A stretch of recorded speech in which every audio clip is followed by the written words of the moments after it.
Ассаламу алейкум. Армысыздар ағайын. Айтпайын десең де айтқызады ғой. Ата-анам да, жақындарым да қойшы айтпай ақ қойшы, тыныш отыршы дейді. Бірақ мына әділетсіздіктерді көріп отырып қалай айтпасқа? Қалай үндемей отырасың қарап? Ақыры билік дегеніне жетіп 15 наурызда референдум өткізетін болып жатыр. Референдумға 21 миллиард теңге ақша бөліпті. Енді өзі бюджетте ақша тапшы деп айтып жатыр. Халық бір нәрсеге сұраса, жолға, мектепке бір нәрсеге сұраса, ақша жоқ деп айтады. Ал бірақ осындай келгенде ақша табыла қалады. Аз қаржы емес енді 21 миллиард. Осының алдында референдумға 16,5 миллиард жұмсаған болатын. Енді осы жол 21 миллиард деп жұмсады. 21 миллиардқа мен айтайын, ауылда 200 орындық мектеп дейік, мәселен. 200 орындық мектепті 500 миллион теңгеге салып, толықтай жабдықтауға болады. Яғни 21 миллиард ақшаға 42 мектеп салуға болады. Сосын ауылға ауыз су тартуға 300 миллион теңгеге 200 бен 300 миллионның ақшасы арасында ақша жұмсалады. 300 миллион ең жоғары деп есептесек, 70 ауылға ауыз су тартуға болады екен. Қаншама емхана салуға болады, қаншама балабақша салуға болады бұл ақшаға. Мәселен, Алматы қаласында 3 бөлмелі пәтер 50 миллион теңге деп есептесек, мәселен, 100 квадрат, 80 квадрат шамасында 420 пәтер алуға болады екен осы ақшаға. 420 отбасын пәтер кезегінде тұрған көп балалы аналарды қуантуға болатын нәрсе.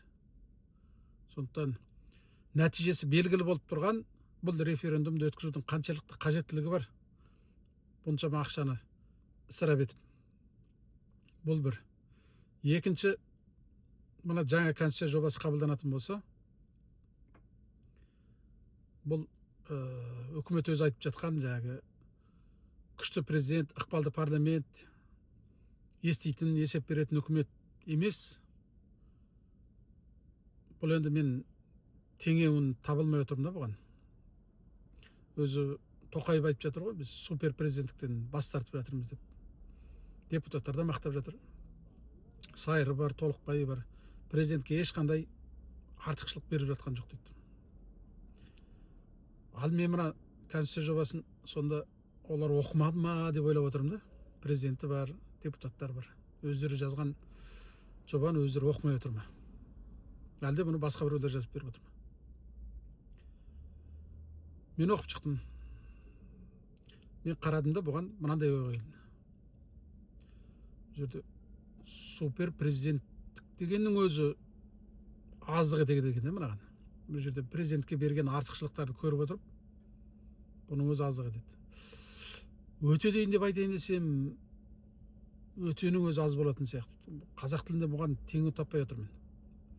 Сондықтан мен бұған өте супер президент деп айтайын деп отырмын. Сосын жаңағы керең, естімейтін үкімет, қауқарсыз, әлсіз құрылтай, сосын дәрменсіз халық жаңағы. Сондай болайық деп тұрмыз ғой біз енді, егер мына жаңа конституция жобасы қабылданатын болса. Енді мен мына Орта Азиядағы өзіміздің көршілер бар ғой. Солардың ішіндегі ең бір жабық диктаторлық ел деп айтамыз ғой, Түркменстан. Соның конституциясын қарадым мен салыстырмалы түрде, оларда қандай екен деп. Сөйтсем оларда меджлис және халық мәслихаты деген екі орган бар екен. Сол меджлис дейді жаңағы, егер президент конституцияны және заңдарды бұзса, сол меджлистің 3/1 депутатының бастамасымен президентке импичмент жариялауға мүмкіндік бар екен. Ол бір. Екінші, жаңа барлық күштік құрылым органдарының басшыларын президент сол меджлиспен сосын кейбіреуін жаңағы халық мәслихатымен, келісіммен тағайындайды екен. Көрдіңіз бе?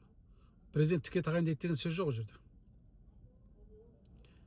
Ал біздің жаңа конституция жобасын қараңыздаршы. Бүкіл жаңағы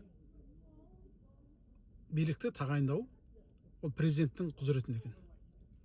Президент өзі тіке тағайындайды екен, ешкімнің келісімсіз.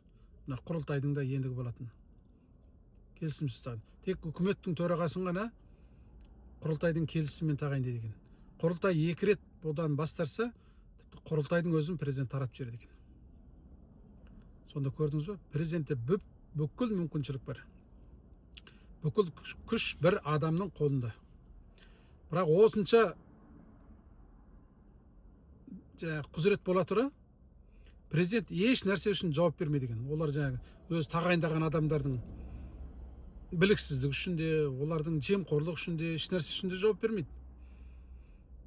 Тіпті өзінің қызметін асыра пайдаланса да, президент қылмыс жасаса да, заңды бұзса да, конституцияны бұзса да, президент жауапкершілікке тартылмайды екен бізде.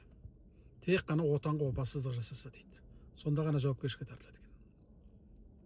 Сонда мына заңды бұзғаны, өзіне тапсырылған мемлекеттің мүлкін бұзғаны, ұрласа, жырласа, қылмыс жасаса, соның өзі отанға опасыздық емес пе? Әрбірден соң.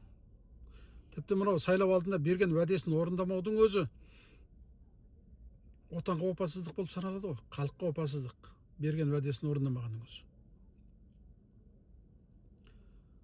Сонда бұны қалай деп түсінуге болады?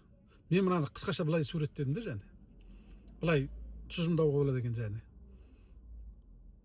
Түсінікті болу үшін. Мәселен, сіз ауылдан қалаға келіп бір үй салмақшы болдыңыз. Қала келіп балаңызды жақсы мектепте оқыту үшін және көзіңізде қала келіп жақсы жұмыс жасайын деп қаланың шетінен бір жер алдыңыз да соған үй салмақшы болып бір құрылыс компаниясымен ба болмаса бір жаңағы бір шағын жаңағындай бір фирмамен келістіңіз де соның басшысымен жаңағы бригадир дейміз ба сомен келістіңіз де соған қаражатын бердіңіз. Алдын ала ол ауаны салды, қаражатын бердіңіз. Сосын жаңағы оған астына көлік бердіңіз сіз жүріп тұруына. Қасына күзет қойдыңыз. Сосын жаңағы барлық құрылыс материалдарын алып бердіңіз. Ал ол бригадиріміз қайтеді? Жаңағындай сізден сол ақшаны алып, жағдайын жасап алғанмен қоймай, сіздің жаңағы алып берген құрылыс материалдарыңызды жақын туыстарына ұрлатады жаңағындай. Жырлатады, солар алады. Сонымен ол азайып қалады. Сосын жаңағындай бір жұмысшыларды алып береді. Бірақ ол жұмысшылар біліксіз, құрылыстан хабар жоқ жұмысшыларда. Олар да ұрлайды жаңағы. Сонымен сіздің арматураңыз, цементіңіз ұрлайды, кірпішіңіз ұрлайды. Азайып қалады сонымен ол. Арматураңыз мүлдем жоқ. Сатып жібереді. Қытайға өткізіп жібереді темірге, металломға. Сонымен жаңағы фундамент құяды, фундаменттің ішінде арматура жоқ. Цемент аз болғаннан кейін фундаментіңіз құйылмай жатып өгіледі. Еще ол жаңағы құрылысшылардың жаңағы біліктілігі жоқ болғанда ол қыңыр қисық құйылады. Соны жаңағы 1,5 кірпіштен жина деп сіз кірпіш әкеліп бергенсіз, ол 1,5 емес, 1 жарты кірпіштен жинады да бүйтіп. Сонымен қайтеді. Фундаментіңіз егіліп қалады.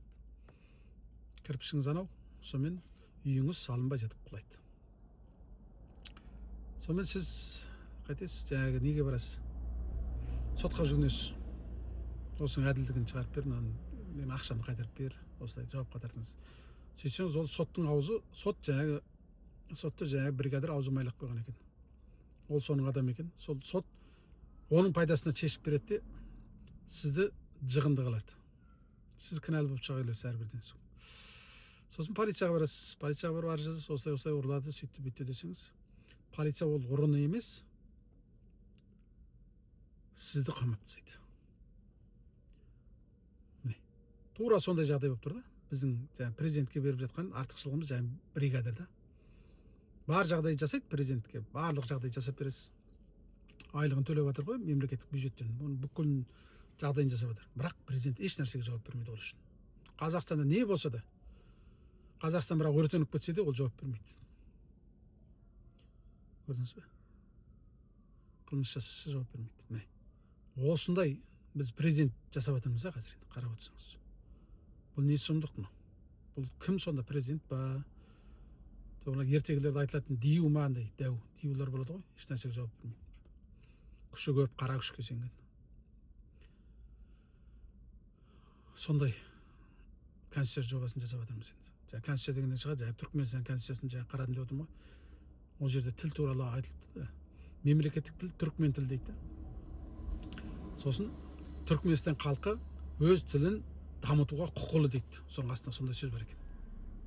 Бірақ жаңағы орыс тілі туралы мемлекет жаңағы Түркменстандағы халықтардың тілін дамытуға мемлекет жағдай жасайды деген сөздер жоқ екен.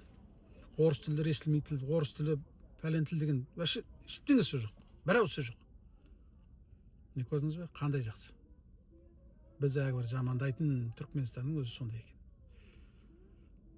Сонда біз Солтүстік Кореяның конституциясы қандай екен енді, оны білмедім енді. Онда да осындай мүмкіндік бар ма жоқ па білмеймін енді. Біздікі енді әлемде жоқ болып тұр мына конституция. Президентке беріп жатқан артықшылық. Не деуге болады енді. Сол енді ағайын. Айтпасқа амал жоқ, мына көріп отырып, біліп отырып, аузымызды жұмып қала алмаймыз. Сіздер де осылай айтыңыздар, қарсылық танытайық, референдумға бойкот жариялайық. Бұл елдікке қауіп төндіріп жатыр. Мына конституция жобасында көптеген жаңағы баптар бар, анау арнайы аймақтар құру дейді, өкілет беріп жатқан енді. Оның өзі қауіпті біздің тұтастығымызға. Сол видеоны таратып, көпшіліктің көруіне мүмкіндік жасаңыз, пікір жазып, бөлісіп отырыңыздар. Рахмет ағайын баршаңызға.